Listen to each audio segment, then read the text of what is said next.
Vous pouvez remarquer que ce qui est incroyable dans Hanouka, c'est qu'effectivement, on a très très peu de textes de notre tradition qui parlent de la fête de Hanouka. Nos sages ont fait exprès de mettre très peu de textes sur Hanouka pour perpétuer la tradition orale de cette fête, qui est justement la fête de la transmission orale, mais on peut les voir sous toutes sortes de formes d'angles, sous toutes sortes de commentaires, d'analyses, d'interprétations de ces textes. Chaque année, dans Hanouka, il y a un Shabbat. Et ce qui est intéressant, c'est qu'on va retrouver des connexions entre les bougies qu'on allume à Hanouka et les bougies qu'on allume chaque Shabbat. Je vais vous partager donc mon écran comme d'habitude. Vous allez voir qu'il y a un sujet, une relation à l'allumage de la bougie qui est redondant, qui revient très souvent dans les textes de notre tradition. Le traité Shabbat, le second chapitre du traité Shabbat du Talmud, c'est justement le passage où on va parler de la fête de Hanouka.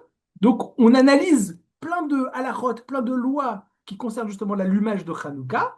Et dans la suite, on parle, voilà, il y a cet enseignement-là. Regardez. Amar Ravuna. Ravuna enseigne à Ragil Bener, celui-là qui est habitué. Ragil, on peut aussi le comparer à régulier. Ragil régulier. Donc celui qui est régulier, celui qui est habitué, qui le fait de manière courante d'allumer une bougie, Ragil Bener, celui qui est habitué à la bougie, Avienne Banim Talmidei Chachamim, sa récompense de cette personne qui est habituée à allumer les bougies, la récompense, c'est qu'il va avoir des fils Talmidei Chachamim qui seront des Talmid Chacham. Talmid Chacham, c'est un sage, c'est un homme pieux, un homme qui a des connaissances en Torah. Donc, on est en train de nous enseigner, c'est Ravuna qui nous enseigne, qu'une personne qui a l'habitude d'allumer la bougie, il va avoir comme récompense d'avoir des enfants Talmidei Chachamim, des enfants qui sont des hommes pieux, des hommes sages, des hommes qui sont versés dans les textes de la Torah. Alors, c'est quoi? C'est magique? Qu'est-ce que c'est? C'est de la sorcellerie? Qu'est-ce qui se passe? Donc, ce soir, moi, j'ai allumé mes bougies de Hanouka, là, à la fenêtre. Donc, c'est bon. Je suis habitué à allumer ces bougies, ou alors Shabbat. Comment ça marche? Qu'est-ce que c'est que cet enseignement de Ravuna? Nathalie qui nous rejoint. Qu'est-ce qui nous enseigne ici Ravuna? Quelqu'un qui est habitué à allumer les bougies de Shabbat, de Hanouka. Ce passage-là, il est à la continuité de l'enseignement d'allumer les bougies de Hanouka. C'est dans le chapitre aussi où on parle d'allumer les bougies de Shabbat. Conséquence, cause à effet, il va avoir des enfants pieux. Voilà. Que vient nous enseigner Ravuna avec cette phrase? Et vous allez voir, je vous ai dit en introduction, que cette relation à l'allumage des bougies, c'est quelque chose qui revient souvent. Je ne sais pas si ça vous rappelle quelque chose. Il y a un enseignement qu'on a l'habitude de dire très souvent. C'est dans les communautés séfarades, avant le mariage, alors il y a une cérémonie qui s'appelle le henné. Vous connaissez le henné? Le henné, euh, on appelle ça la china en fait. Le henné, c'est la traduction française, je crois. Enfin, c'est la francisation de ce mot qui est la china. China chez les juifs, c'est très important, chez les juifs de tradition séfarade, parce qu'en fait, china, c'est les lettres Chet, Nun et China. Tu as aussi le mot Chana, le prénom Chana. China.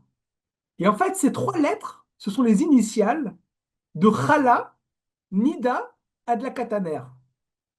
Chala, c'est l'habitude, c'est la mitzvah de prélever sur la pâte quand on fait du pain. Donc on prend un petit morceau et on le prélève. Normalement, à l'époque, c'était pour l'apporter au Kohen, au prêtre. On lui apportait ça comme prélèvement pour le Kohen, et le Kohen, il pouvait le manger de manière pure. C'est la challah. Donc une maman, une dame, une jeune fille, c'est plus particulièrement une mitzvah qui s'adresse en réalité, même à un homme, hein. C'est pas quelque chose qui est uniquement pour les femmes, c'est aussi un homme qui va faire du pain. Et ben, s'il fait une certaine quantité, il sera obligé de prélever voilà, de prélever la chala.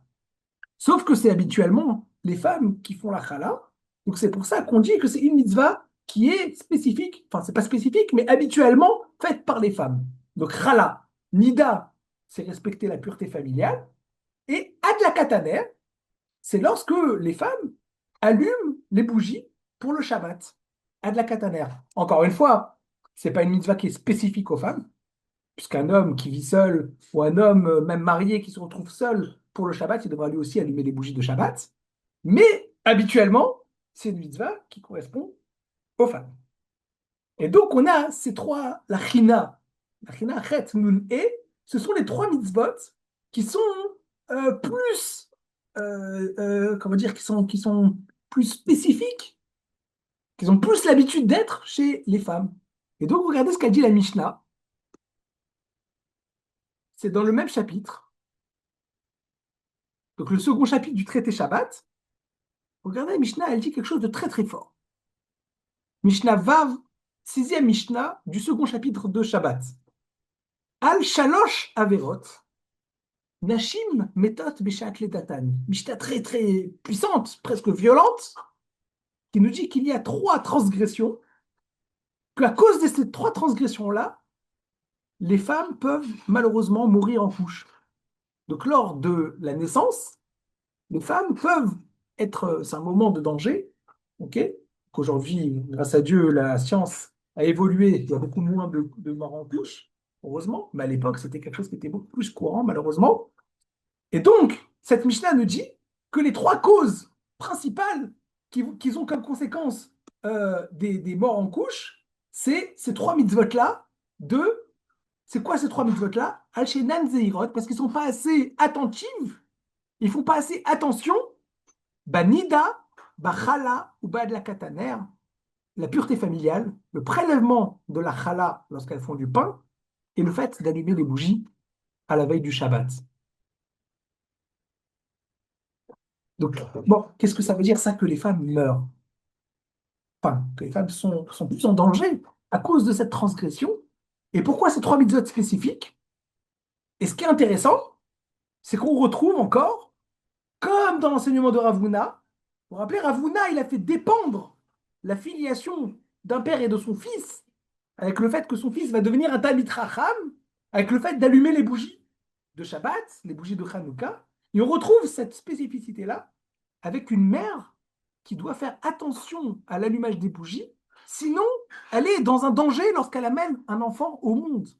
Donc ça veut dire qu'il y a une relation entre la naissance, entre amener des enfants au monde, les faire grandir, que ce soit pour un père lorsqu'il va allumer les bougies, donc c'est plutôt les bougies de Hanouka, ou alors une mère lorsqu'elle va allumer les bougies du Shabbat.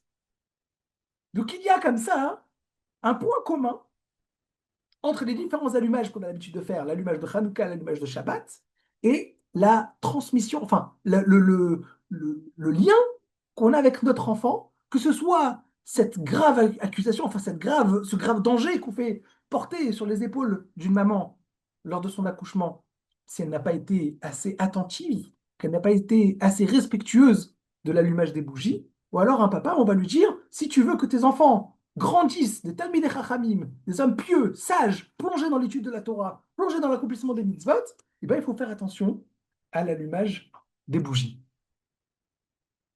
Quelle est cette relation? Pourquoi spécifiquement l'allumage des bougies? Voilà, ça c'est ce que j'aimerais voir ce soir avec vous. On va essayer de donner voilà, une piste de réflexion. Qu'est-ce qu'il y a de particulier dans dans ce commandement? Alors, pour essayer d'avancer un petit peu déjà d'un niveau dans notre réflexion, je voulais vous partager un autre enseignement de Gemara. Et vous allez voir, c'est intéressant, c'est encore une fois ce lien, ce rapport avec l'allumage des bougies. Donc ce passage, ça se trouve toujours dans le traité Shabbat, mais au DAF Ouf Yud Gimel Amud Bet 113b. Regardez. 113b, la Gemara elle demande comme ça. Que débat Amin et Rebi, mais Rabbi Ishmael Berabi Yossi. Donc, il y a Rabbi. Rabbi, c'est Rabbi Yehuda Anassi. Rabbi, il avait une question qu'il a posée à Rabbi Ishmaël, le fils de Rabbi Yossi. Donc, Rabbi interroge Rabbi Ishmaël et lui demande comme ça. Maou lifsoa psiagasa beshabbat. Donc, il demande une question d'alacha. Quelque chose est-ce que c'est permis, c'est interdit? Est-ce que durant le Shabbat, on a le droit d'avoir un pas pressé lorsqu'on marche dans la rue pendant le Shabbat? Est-ce que c'est autorisé de marcher avec un pas pressé? Ça veut dire de marcher rapidement. Est-ce que pendant le Shabbat, on a le droit de marcher rapidement? Ça, c'est la question. Alors, pourquoi il pose cette question? Parce que c'est écrit dans les versets des prophètes qu'il faut avoir une démarche différente le Shabbat que les jours de la semaine.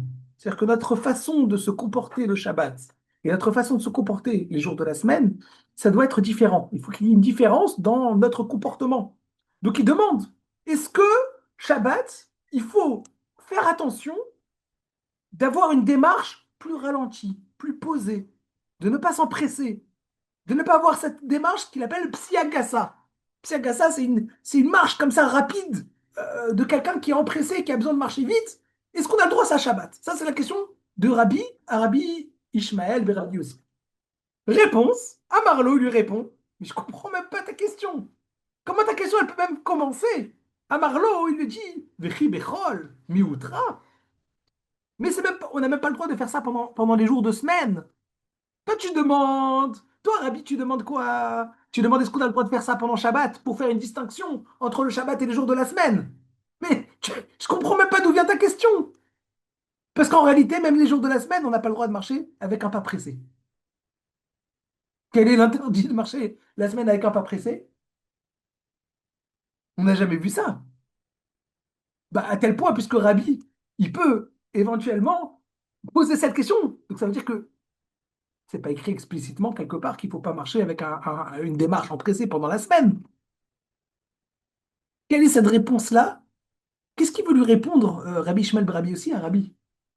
Rabbi, il a demandé, est-ce qu'on a le droit, Shabbat, de marcher rapidement? Parce que lui, derrière sa question, c'était pour pouvoir faire une distinction entre Shabbat et les jours de la semaine. Rabbi Ishmael lui répond, mais même les jours de la semaine, on n'a pas le droit de s'empresser. Pourquoi? Réponse de la Gemara. Chez Annie Omer, parce que je vais t'expliquer pourquoi il ne faut pas s'empresser les jours de la semaine. Psiagassa, quelqu'un qui marche avec cette démarche comme ça, empressé, qu'il n'est pas posé, il n'est pas calme pendant la semaine, notelet, echad michameshet meot mimeor enav shaladam, ça abîme un, un 500e de la vue d'un homme. Voilà. Donc, si vous êtes ophtalmo, si vous êtes spécialiste en ophtalmologie, Bachar al-Assad, ok? Si vous êtes collègue de Bachar al-Assad, spécialiste en ophtalmologie, si vous voulez avoir de quoi expliquer à vos patients qu'est-ce qu'il ne faut pas faire, bah attention, c'est écrit dans le Talmud qu'il ne faut pas marcher rapidement pendant la semaine. Pourquoi? Parce que si vous marchez rapidement, vous perdez un 500e de votre vue. Voilà. Moi, je pense que c'était ça ce qu'utilisait Bachar al-Assad à ses patients. Bah, qu'est-ce qu'il nous raconte là? Qu'est-ce que cette Gemara est en train de nous raconter? Ok. On n'est pas du tout dans une Gemara, dans un passage du Talmud halachique. On est dans ce qu'on appelle un passage agadique. Ça, il y a deux parties dans le Talmud. Il y a la partie halachique. La partie halachique, c'est là où on discute, on débat pour amener les lois. Il y a le passage agadique. Le passage agadique, c'est plus des histoires, des fables, des explications, des allusions pour donner des enseignements profonds, éthiques sur notre comportement de la vie, des enseignements plus profonds au niveau, voilà, le moussard, l'éthique, le comportement, voilà. Donc là, on est plus dans un enseignement agadique. D'accord? Regardez la réponse, regardez la fin de cette phrase. Donc, qu'est-ce qu'il dit? La question, je répète la question, excusez-moi si je suis redondant, je radote un petit peu. Donc on a Rabbi qui pose la question, est-ce que Shabbat, il faut faire attention à sa démarche pour avoir une démarche différente le Shabbat que les jours de la semaine? Réponse de Rabbi Ishmael, Rabbi aussi, non. Parce qu'en réalité, on n'a pas le droit de marcher rapidement, même les jours de la semaine. Pourquoi? Parce que ça abîme la vue d'un 500e. Et regardez, j'ai pas vu la phrase jusqu'au bout, ou mais adherler, magie, magie, attention, on abîme la vue en marchant rapidement, mais il y a un traitement ophtalmologique miraculeux qui consiste à mais adherler, comment on récupère ce 1/500e de la vue? Ou mais adherler, comment on le récupère? Bégé, kidusha des béchimcha, lorsque on fait le kidouche, lorsqu'on prend le vin et qu'on sanctifie le Shabbat en le verre de vin et en disant Vaïchoulou Hashamayim Va'aretz, etc., qu'on fait le kidouche du vendredi soir, paf, on récupère notre vue. C'est génial. Donc si on boit un petit peu de vin le vendredi soir, on récupère notre vue. Alors attendez, c'est pas terminé. C'est pas juste de faire le kidouche vendredi soir. Regardez, c'est codifié dans la halakha. Regardez. Donc, Shulchan Aruch, ok, vous connaissez le Shulchan Aruch de Rabbi Yosef Karo, c'est le code de la halakha. Comme ça, il a codifié toute la halakha en se basant sur les trois piliers, le Rambam, le Tour et le Rambam, le Roche, pardon, et le Rif. Donc, il a écrit le Shulchan Aruch.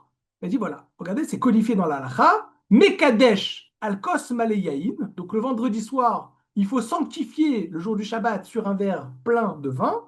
Chez le Yepagoum, il ne faut pas que ce verre il soit déjà goûté. Betaoun, kol meshetaoun, kol shel birkat Amazon. Pour ce verre de vin, il faut tous les halachot, tous les lois qu'on a l'habitude de faire pour le verre de Birkat Amazon. Vous savez, le verre de Birkat Amazon, c'est lorsque on est trois hommes ensemble qui avons mangé. Normalement, il faut faire ce qu'on appelle le zimoun. Le zimoun, c'est avant le Birkat Amazon, avant de faire les actions de grâce. Alors, on fait un zimoun. Et normalement, en fait, il faudrait faire ça sur un verre de vin, mais on n'a pas l'habitude de le faire. Véomer, donc on prend le verre de vin et on sanctifie Shabbat sur le verre de vin. Qu'est-ce qu'il faut dire? Vayechoulou. Il faut lire le passage de la Torah qui se trouve dans le livre de Bereshit, dans la paracha de Bereshit. Vayechoulou, Hashamim Vaaretz, Meumad, etc. Vachakar Omer Boré Peri Hagefen. Après, il fait la bénédiction de Boré Peri Hagefen. Vachakar Kiddush. Et à la fin, il dit cette bénédiction qui est la bénédiction qui sanctifie le jour du Shabbat. Ça, c'est le Shulchan Aruch. Et là, il y a un petit rajout. Vous savez, c'est le Réma, Rabbi Moshe Isserles. Rabbi Moshe Isserles est un contemporain de Rabbi Yosef Karo. Il avait lui aussi fait un énorme ouvrage comme Rabbi Yosef Karo, comme le Shulchan Aruch, mais en voyant que Rabbi Yosef Karo il avait fait ce grand chef-d'œuvre que le Shulchan Aruch, il a préféré retirer ses écrits. Il a voulu plutôt se baser sur les écrits de Rabbi Yosef Karo. Juste, il a rajouté des petites annotations. Et c'est les habitudes des communautés ashkénazes. Le Réma, Rabbi Moshe Isserles. Et regardez ce qu'il rajoute. Okay. Avec Shematril, je passe directement à la fin de la phrase. Shematril, lorsqu'il va débuter à faire le kidouche du vendredi soir, Iten Enav Benerot. Paf! On se retrouve avec notre sujet. Qu'est-ce qu'il faut faire? Il faut porter ses yeux sur quoi? Sur les bougies du Shabbat. Donc vous vous rappelez, la Gemara nous avait dit qu'on perd un 500e de la vue. Comment? Parce qu'on a eu une démarche empressée pendant la semaine. On n'a pas encore compris qu'est-ce qu'il y avait de grave d'avoir cette démarche empressée et pourquoi ça nous enlève la vue. Mais la Gemara nous avait dit comment on récupère ce 1/500e traitement ophtalmologique magique. Il faut faire le kidouche. Sauf que le Rama, il ne se suffit pas juste de dire il faut faire le kidouche. Il dit qu'il faut faire le kidouche, mais avant de commencer le kidouche, il faut porter son regard aux bougies du Shabbat. Et regardez ce qu'il dit le Mishnah Bura. Mishnah Bura, commentateur assez récent sur le Shulchan Aruch, c'est le Chafetz Chaim. Regardez ce qu'il dit. Iten enav baner. Il va porter son regard sur les bougies. Pourquoi il faut porter son regard sur les bougies? Veu zgulat refoua laenaim. C'est justement cette espèce de guérison pour les yeux chez Kaou qui se sont abîmés à l'idée psiagassa à cause qu'on s'est empressé durant la semaine dans notre démarche, dans notre marche, lorsqu'on faisait nos activités pendant la semaine, on était empressé, on marchait rapidement. Alors, le fait de porter son regard au moment du kidouche sur les bougies du Shabbat, ça nous répare la vue. Et voilà, on s'y retrouve. Donc on a les bougies du Shabbat. Donc, on a vu trois enseignements talmudiques de la Mishnah, deux du Talmud, un de la Mishnah. Le premier, c'est que si on va voir des enfants qui sont à l'intérieur de l'enseignement de la Torah, qui sont pieux, qui vont devenir des Talmidei Chachamim, il faut être ragil, il faut être habitué à allumer la bougie. On a un deuxième enseignement, c'était la Mishnah, c'est que une dame, une femme qui ne fait pas attention correctement à allumer les bougies du Shabbat, elle est en danger. C'est quoi son danger? C'est qu'elle peut malheureusement, chas v'shalom, que Dieu nous en préserve, elle peut mourir en couche. Donc on a déjà deux enseignements qui sont liés à la descendance, le rapport entre une personne et sa descendance. Et les deux, ils sont indexés à cette mitzvah-là qui est d'allumer les bougies. Troisième enseignement, on nous a dit qu'une personne qui s'empresse pendant la semaine, ça lui abîme la vue. C'est quoi la réparation? C'est de faire le kidouche. Sauf que c'est pas juste faire le kidouche. On dirait comme si que le Mishnah Brura et le Réma, Rabbi Moshe Isserles, ils ont compris de la Gemara, du Talmud, ils ont compris, en lisant le Talmud qui disent il faut faire le kidouche, ils ont tout de suite compris c'est quoi? C'est il faut porter son regard sur les bougies. Pourquoi marcher avec empressement c'est quelque chose qui abîme la vue. Et pourquoi sa réparation? C'est de regarder les bougies au moment du kidouche. Et pourquoi une personne qui fait spécialement attention à la mitzvah des Nérot, on lui assure d'avoir des enfants talmidei chachamim? Et pourquoi, dans l'autre sens, quelqu'un au contraire qui ne fait pas attention à cette mitzvah, grave danger, au moment où il est en train d'amener les enfants au monde, il est en danger de mort. Alors regardez, je vais vous donner déjà une piste de réflexion, ce que je peux vous proposer sur la base de ça. On va essayer, si on a encore le temps, d'approfondir encore un petit peu plus cette piste de réflexion. Mais déjà, l'idée, c'est la chose suivante.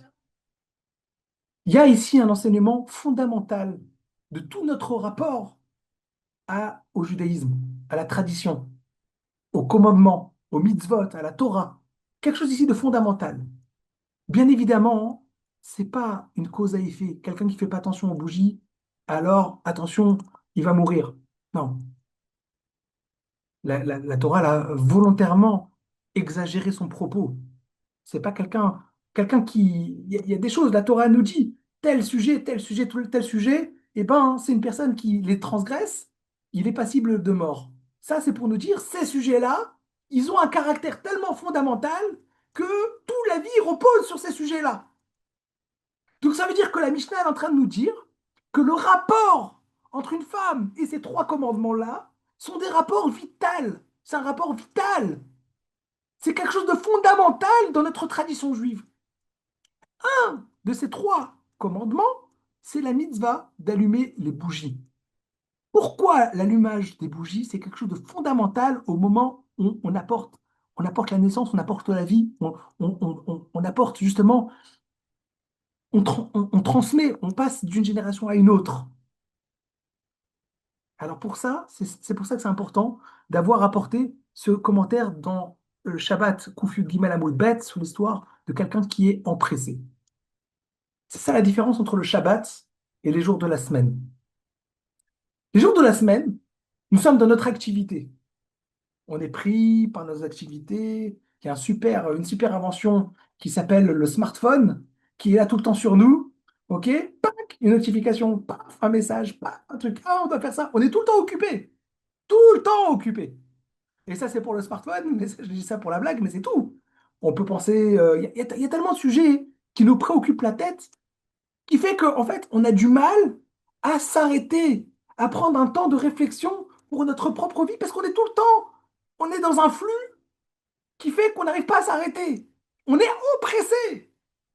On est tout le temps, une chose après l'autre. on n'arrive plus le temps. On est dans une réaction tout le temps, tout le temps, tout le temps, dans la productivité, dans l'utilisme, je ne sais plus le mot. Ok, on doit tout le temps être, on est utilisé, utilisé, utilisé dans la consommation, dans la productivité, à tel point qu'on n'arrive plus à s'arrêter pour porter notre regard sur les choses. C'est pour ça que la Gemara elle nous dit, quand on a cette démarche empressée, quand on est tout le temps dans cette réactivité, on perd de notre regard. On est en train de perdre un 500e de notre regard. On n'est plus capable de s'arrêter et de porter notre regard sur les choses, puisqu'on est tout le temps, on est tout le temps attiré. On prend YouTube, on termine une vidéo, il nous propose une autre vidéo. On n'a même plus le temps de s'arrêter pour essayer de réfléchir. N'est-ce pas? Donc quelqu'un qui est tout le temps dans cette démarche de la semaine, cette marche qui est empressée, il perd son regard. Il perd son regard sur les choses. Il n'arrive plus à comprendre où est-ce qu'il est son identité, qui il est, quoi, qu'est-ce qu'il fait. Quelle est la possibilité de réparer ça? C'est de s'arrêter le vendredi soir, prononcer le kiddush, dire Vayechoulou Hashamayim Va'aretz, que Dieu s'est arrêté. C'est-à-dire qu'on met un temps, on temporise les choses pour se reconnecter avec son intériorité. Et ça, c'est porter son regard. Jusqu'à maintenant, notre regard, il était attiré. On n'arrive pas à porter notre regard, on n'arrive pas à être actif dans notre perception des choses. On est attiré, on est dans un flux. Le Shabbat, on s'arrête. Avant de prononcer le kiddush, on s'arrête. On porte notre regard sur les bougies. Et là, si on est capable de porter notre regard sur les bougies, bah, notre regard est forcément réparé. C'est pas une thérapie magique, c'est pas un médicament, comment dire, c'est pas un traitement magique. C'est évident que si on a été capable de s'arrêter, de porter notre regard, c'est que notre regard a été réparé, puisqu'on est capable d'être soi-même vecteur on est volontaire dans la perception, on est volontaire dans notre regard. Nous, on peut décider qu'est-ce qu'on veut regarder, on n'est pas attiré par ce flux. Donc ça, c'est le fait de regarder. Maintenant, qu'est-ce que ça dit sur les deux autres enseignements que je vous ai rapportés au début, sur le fait de transmettre la vie? Et donc ça, avant de vous rapporter l'enseignement de Rabbi Shimon Bar Yochai, je vais essayer de répondre. Et l'enseignement de Rabbi Shimon Bar Yochai, ça va nous approfondir ce message-là.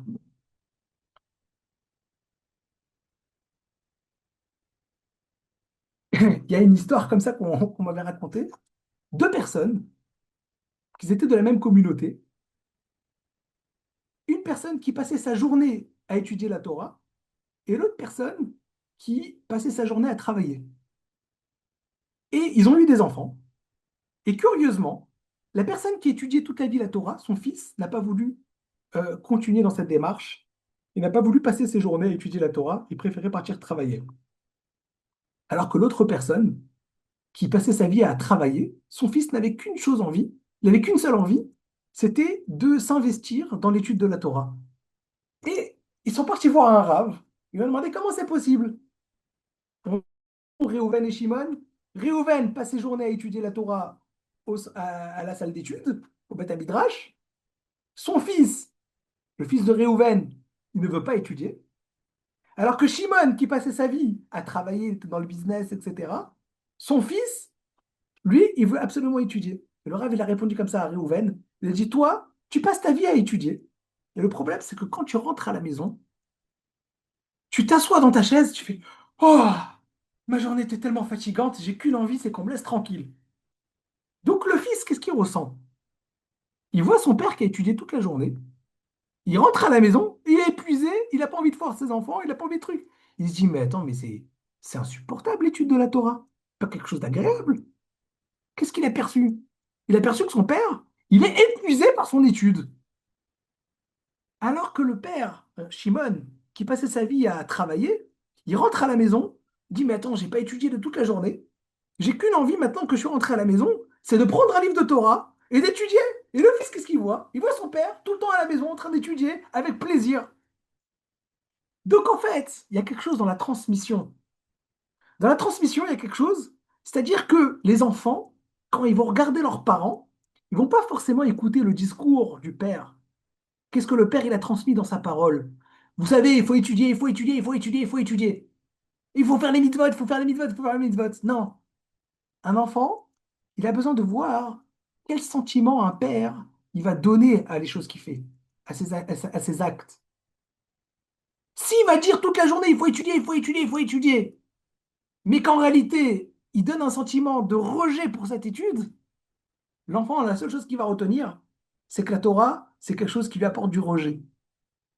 Alors que quelqu'un qui met tout son cœur dans ses mitzvot, dans ses commandements, il montre qu'il a un attachement particulier à ses commandements, à ses mitzvot, alors à ce moment-là, l'enfant, il va voir qu'il y a quelque chose d'agréable dans l'accomplissement des mitzvot. Et donc lui, qu'est-ce qu'il va retenir? Il va retenir quelque chose de chaleureux, quelque chose de doux, quelque chose d'agréable dans cet accomplissement.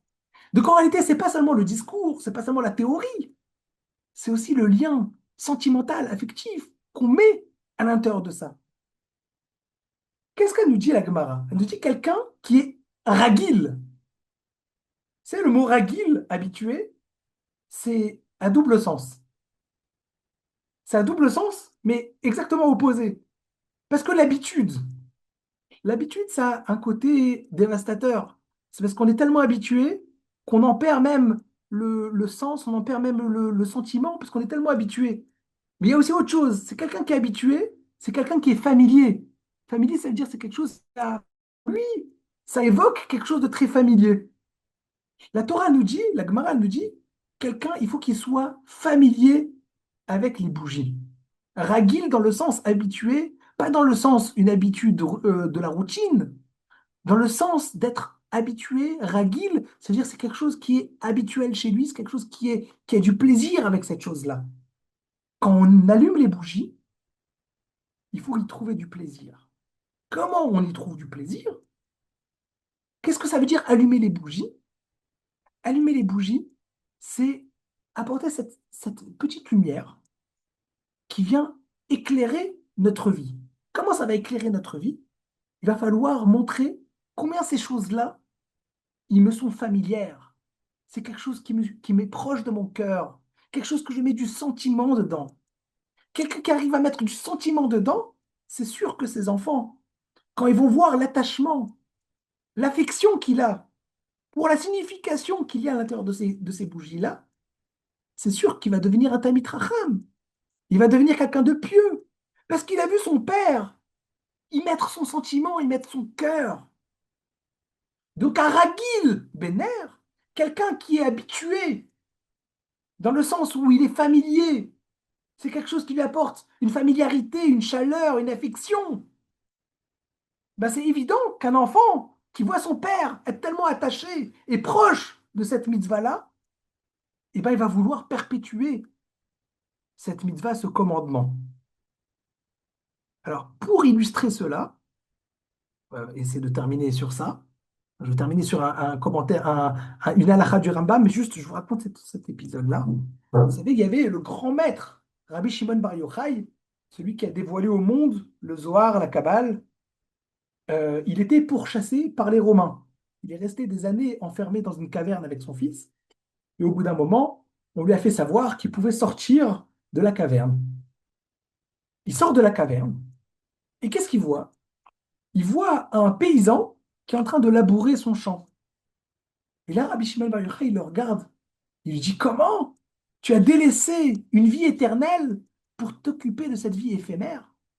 Et son regard qu'il a porté sur ce paysan a été tellement fatal que ce paysan est écrit, c'est comme ça que le Talmud dit, évidemment, c'est une allégorie, hein, ça, c'est une allusion, c'est une fable, qu'il a porté son regard sur le paysan et le paysan s'est réduit en un tas de cendres, donc il a été complètement consumé.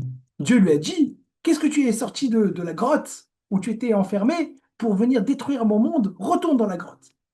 Rabbi Shimon Bar Yochai, il est resté encore un an dans la grotte, et là, il est sorti de la grotte.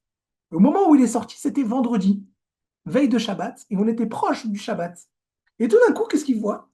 Il voit une personne âgée, un vieillard, en train de courir avec dans chaque main une branche de myrte. Rabbi Shimon Bar Yochai lui a couru après, il a dit, vieillard, vieillard, que fais-tu avec ces deux branches de myrte? Et le vieillard a dit, je cours pour les amener chez moi pour honorer le Shabbat. Il dit, mais personne t'a demandé d'amener deux branches de myrte pour honorer le Shabbat. Il dit, si, une branche de myrte pour respecter le commandement de Zachor et une branche de myrte pour respecter le commandement de Shamor. Et là, Rabbi Shimon Bar Yochai a dit, si c'est comme ça, le monde vaut d'être vécu, enfin la vie vaut d'être vécue, ce monde-là est agréable, et donc il a été en phase avec le monde, et c'est bon, il a pu rester, il n'est pas retourné dans sa grotte, etc. Quelle est la différence entre ces deux? C'est quoi ces deux épisodes? Alors j'ai entendu dans un cours d'un grand maître à Jérusalem qui a expliqué la chose suivante. Il dit, le paysan, c'était pas forcément un ignorant. Si ça se trouve, c'est un grand maître de Torah.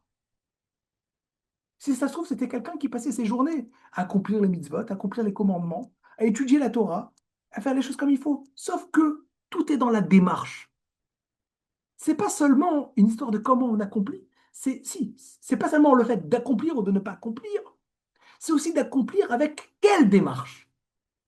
Et je dis, des fois, il y a des personnes qui font les commandements, ils font les lois de la Torah, ils essayent d'accomplir la Torah par rituel, par obligation, comme un rituel, comme un culte. Mais finalement, en fait, il n'y a pas d'intériorité. La seule chose qu'ils ont envie, c'est de faire leur obligation pour qu'une fois l'obligation accomplie, ils peuvent retourner à leurs occupations et oublier toutes ces obligations. C'est bon, j'ai fait ce qu'il fallait. Peut-être que ce qu'il fallait, c'était beaucoup et qu'ils ont accompli merveilleusement toutes ces obligations. Mais une fois qu'ils ont terminé, c'est bon, j'ai fait ce qu'il fallait, maintenant je peux passer à autre chose. Ça, il a appelé ça, Rabbi Shimon Bar Yochai, ils ont délaissé une vie éternelle pour s'occuper d'une vie éphémère. C'est-à-dire qu'en fait, ils savent qu'ils ont une obligation au regard de Dieu, ils doivent faire des commandements, ils doivent appliquer les commandements de la Torah, mais une fois qu'ils les ont appliqués, ils disent c'est bon, j'ai fait ce qu'il faut.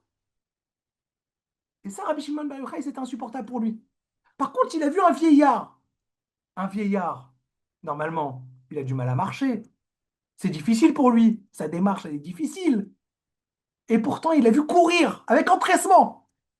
Ça veut dire que quelque part à l'intérieur de lui, il y a quelque chose qui bouillonne. Il a envie de faire les choses. Pas seulement avec bien au-delà du strict minimum. Il court alors qu'il pourrait marcher doucement. Non, il court, il est empressé.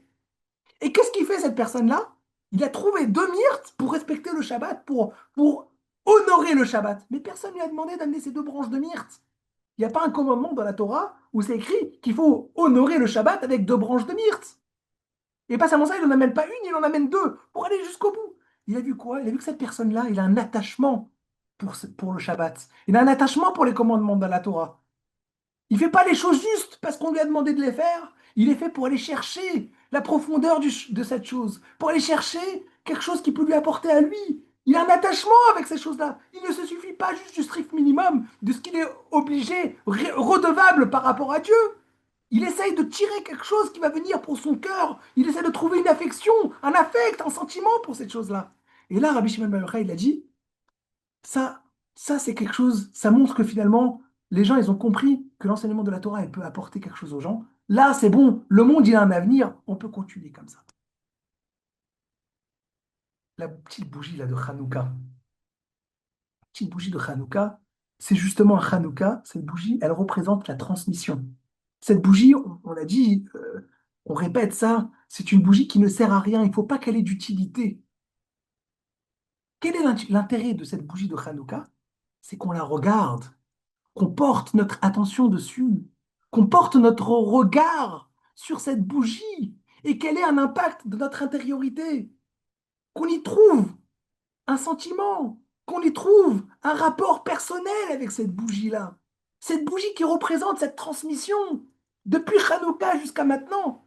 Chaque année, on allume cette petite bougie qui est là dans la nuit pas pour éclairer, pas pour éclairer physiquement, pour éclairer intérieurement. Donc, quand on allume les bougies, on doit s'arrêter, les regarder, comprendre, réfléchir, s'introspecter. Quel est le sens? C'est pas juste un accomplissement. On prend une allumette, on allume une bougie, on fait la bénédiction. C'est bon, j'ai accompli ma mitzvah. Non!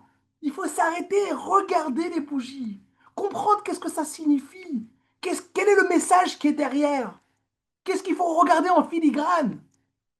Quelqu'un qui fait ça, c'est évident que la transmission, elle va continuer parce que lui, il cherche à trouver du sentiment dedans, il cherche à trouver sa part des choses à l'intérieur de ça.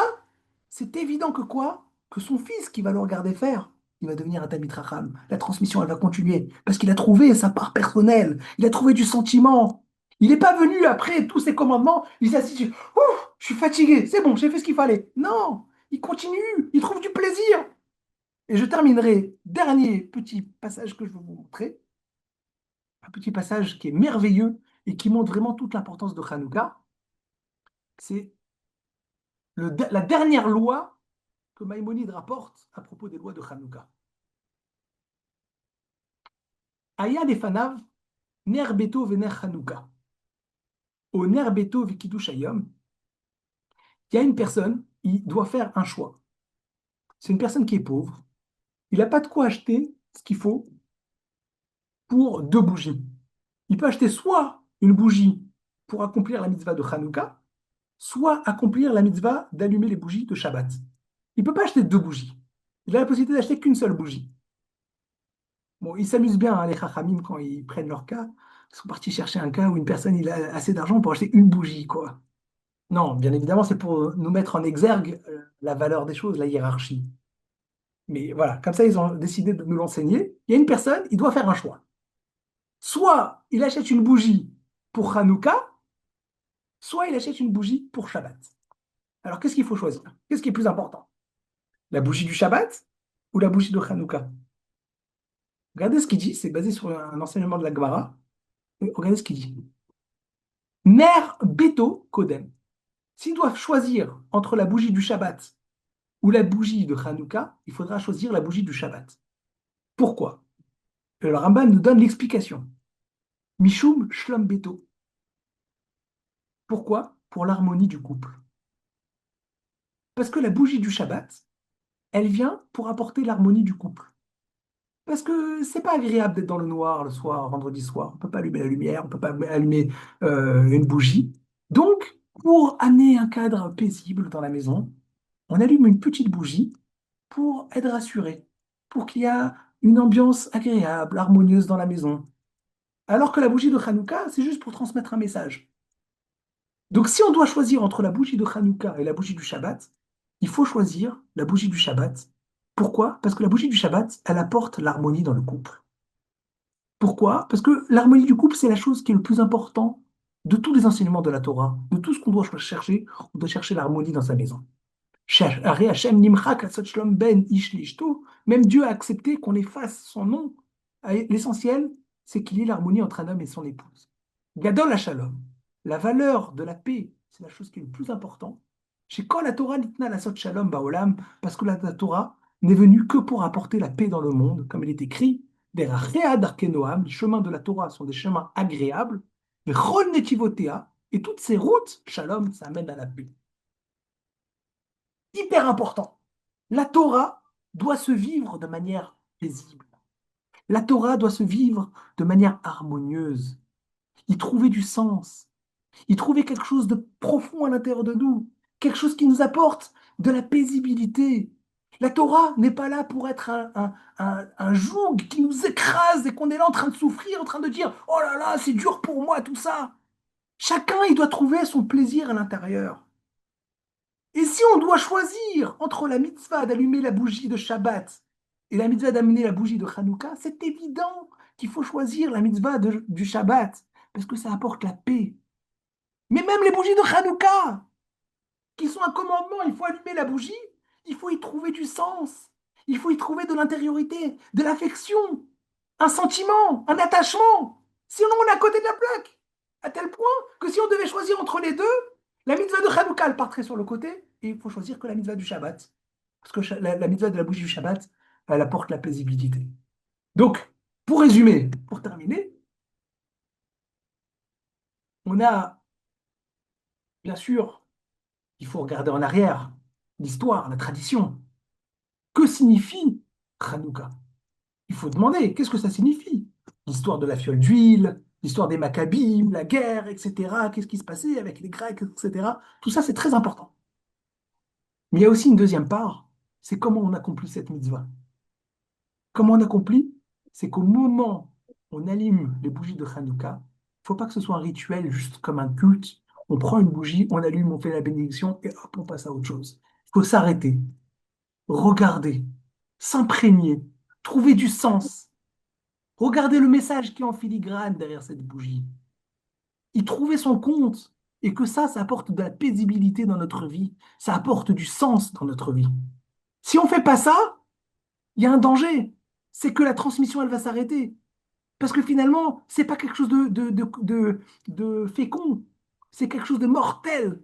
À tel point qu'on nous dit qu'une femme qui ne comprend pas cet enseignement-là, de trouver du sens dans la bougie, et tout le reste, Nida et Khala, et bien quelque part, il y a un danger. Parce que quand elle enfante quelque chose de mort. C'est ça le message qu'on essaie de nous donner. Il faut trouver de la vie à l'intérieur de ça. Il faut trouver quelque chose de positif, de fécond. Comment? En trouvant notre propre goût, notre propre sens à l'intérieur de ça. Regardez les bougies de Hanouka. On allume les bougies et on regarde les bougies et on se remplit à l'intérieur de nous de cette lumière de Hanouka.